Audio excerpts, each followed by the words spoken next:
दोस्तों नमस्कार, स्वागत है आप सभी का एजुकेशन मंत्रा में। दोस्तों इस वीडियो में हम बात करने वाले हैं 69,000 शिक्षक भर्ती की महत्वपूर्ण खबर। 12,460 शिक्षक भर्ती सुप्रीम कोर्ट सुनवाई, फार्मासिस्ट नई भर्ती का आवेदन और बीएड प्रवेश परीक्षा 2024। तो दोस्तों वीडियो में आगे बढ़ें इसके पहले एक सूचना। हम बात करेंगे Uttar Pradesh BEd entrance exam 2024 की बेस्ट बुक के बारे में, जो चक्षु पब्लिकेशन की है। दोस्तों अगर इस पुस्तक की खास बात करें तो इसमें 2700 से अधिक महत्वपूर्ण प्रश्न हैं और 7 सॉल्व पेपर भी दिए गए हैं। पाठ्यक्रमानुसार लेटेस्ट तरीके से इस पुस्तक को तैयार किया गया है और इसमें पर्याप्त संख्या में प्रश्नों के साथ उनकी प्रॉपर एक्सप्लेनेशन भी प्रोवाइड की गई है। ये पुस्तक आपको ऑनलाइन और ऑफलाइन दोनों मोड में अवेलेबल कराई गई है। इतना ही नहीं, स्टडी गाइड के अलावा चक्षु पब्लिकेशन की तरफ से एक प्रैक्टिस वर्कबुक भी प्रोवाइड की जाती है, जो आपकी तैयारी को और भी मजबूत कर सकती है। तो देर किस बात की है, चक्षु पब्लिकेशन की इन बेस्ट बुक के साथ अपनी प्रिपरेशन को बूस्ट करें और सफलता पाएं। इनकी अगर ऑनलाइन लिंक चाहिए तो डिस्क्रिप्शन बॉक्स में प्रोवाइड है। ऑफलाइन के लिए किसी भी नज़दीकी बुक स्टॉल पर कॉन्टैक्ट कर सकते हैं। 69,000 शिक्षक भर्ती के जो अभ्यर्थी हैं वो काफ़ी लंबे समय से इंतज़ार में है। इको गार्डन में लगातार धरना प्रदर्शन इन अभ्यर्थियों का चल रहा है और ये अभ्यर्थी आरक्षण पीड़ित हैं।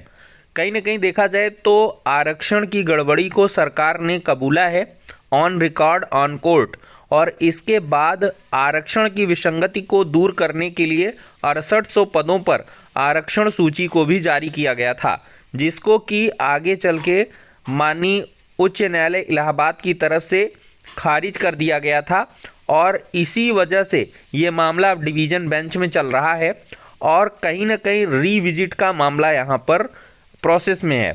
तो रीविजिट किया जा सकता है और इसी के लिए लगातार जो सुनवाइयों का दौर है वो चल रहा है, लेकिन क्लियर कट जो फाइनल हियरिंग है वो नहीं हो पा रही है और इसी वजह से इस मुकदमे का निस्तारण नहीं हो पा रहा है।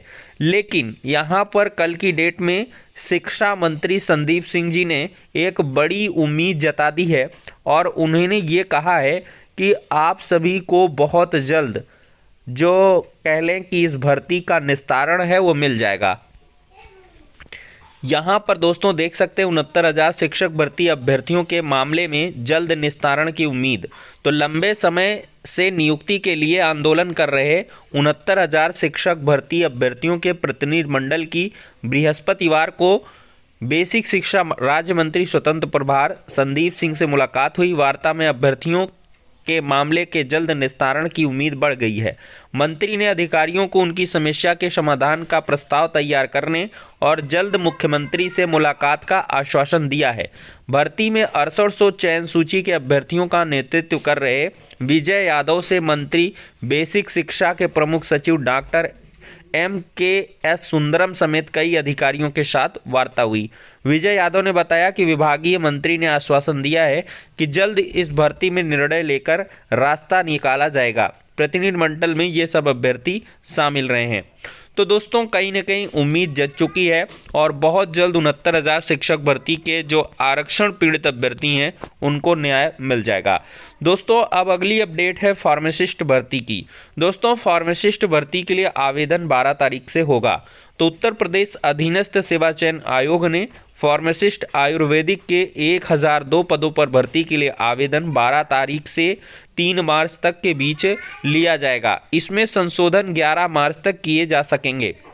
दोस्तों आयोग के सचिव अवनीश कुमार सक्सेना ने गुरुवार को इसके लिए विज्ञप्ति जारी की है। आवेदन आयोग की वेबसाइट upssc.gov.in पर ऑनलाइन लिए जाएंगे। तो EWS प्रमाण पत्र 1 अप्रैल 2023 से 3 मार्च 2024 के बीच जारी मान्य होगा। सभी वर्गों के लिए ऑनलाइन आवेदन शुल्क 25 रुपये रखा गया है।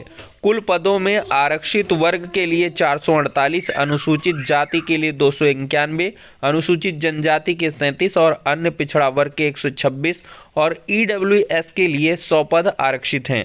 फार्मासिस्ट आयुर्वेदिक पद पर भर्ती के लिए यूपी से विज्ञान के साथ इंटरमीडिएट परीक्षा या अन्य मान्यता प्राप्त बोर्डों से इसके समकक्ष पास होने वाले अभ्यर्थी पात्र होंगे। अब दोस्तों हम बात कर लेते हैं 12,460 शिक्षक भर्ती की। दोस्तों 12,460 शिक्षक भर्ती की जो सुप्रीम कोर्ट में आपको आज की डेट में सुनवाई की सूचना पहले मिली रही होगी कि 2 तारीख को हियरिंग है, तो दोस्तों ऐसा दुर्भाग्यवश नहीं हो पाया है, क्योंकि जो मामला है अब वो 28 तारीख के लिए दिख रहा है कंप्यूटर जनरेटेड डेट। तो अर्चना राय की पिटीशन जो है उमेश चंद वाली याचिका से जाकर के अटैच है और इसकी सूचना आपको इस चैनल के माध्यम से पहले ही दी गई है।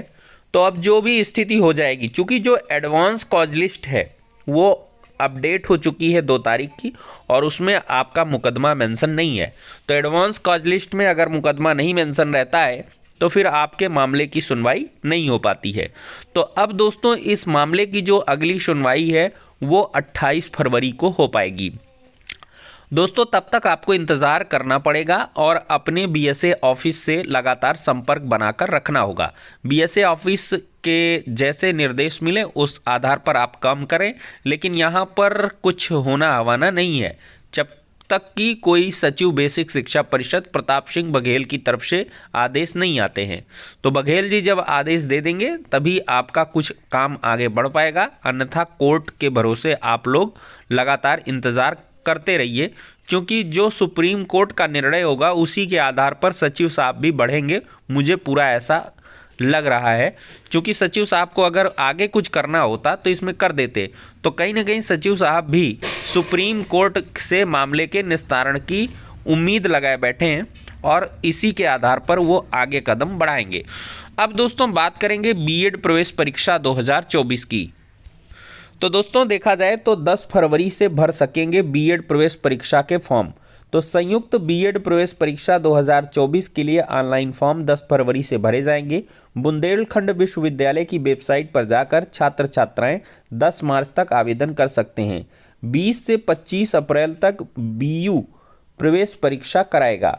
बुंदेलखंड यूनिवर्सिटी इस बार प्रवेश परीक्षा कराएगा और बीयू को एक बार फिर बीएड की संयुक्त प्रवेश परीक्षा कराने की जिम्मेदारी मिली है। शासन की ओर से 1 फरवरी को विज्ञापन जारी करने के निर्देश दिए गए थे और इसी क्रम में बीयू ने बृहस्पतिवार को विज्ञापन जारी कर दिया है। कुल सचिव विनय कुमार सिंह ने बताया कि 10 फरवरी से 10 मार्च तक बीएड की संयुक्त प्रवेश परीक्षा के लिए ऑनलाइन फॉर्म भरे जाएंगे। 20 से 25 अप्रैल तक प्रवेश परीक्षा कराई जाएगी। तो आपकी डेट भी आ चुकी है, 20 से 25 अप्रैल के बीच आपकी एग्ज़ाम डेट हो जाएगी और 10 फरवरी से 10 मार्च के बीच आप ऑनलाइन आवेदन कर सकते हैं। तो जो भी अभ्यर्थी आगे बीएड करना चाहते हैं, बीएड के इच्छुक हैं, तो वो लोग जाकर के बीएड कर सकते हैं। अन्यथा देखिए, रोज़गार की अगर आप बात करेंगे तो ना बीएड करने से आपको नौकरी मिलेगी, ना बीटीसी करने से नौकरी मिल जाएगी। तो आप अपने आधार पर, अपनी सब्जेक्ट पर पकड़ हो, अच्छे से स्पेशलाइज्ड हो, तो आप मेरे हिसाब से बीएड करें। और अगर आपकी सब्जेक्ट में पकड़ नहीं है, कमांड नहीं है ग्रेजुएशन के सब्जेक्ट में, तो आप बीटीसी करें। बीटीसी में आपको सिर्फ प्राइमरी में जाने का मौका मिलेगा और प्राइमरी में वैकेंसी आ नहीं रही हैं और भविष्य में आने की भी उम्मीदें काफ़ी कम हैं। और बीएड अगर आप करना चाहते हैं तो बीएड में कहीं ना कहीं किसी न किसी राज्य में वैकेंसी आती रहती हैं और आपको 6 to 8, 9, 10 इन सब में मौका मिल सकता है। सिर्फ प्राइमरी में रास्ते बंद हो गए हैं सुप्रीम कोर्ट के आदेश के बाद से। तो ठीक है दोस्तों, इस आधार पर आप निर्णय लें। नेक्स्ट वीडियो में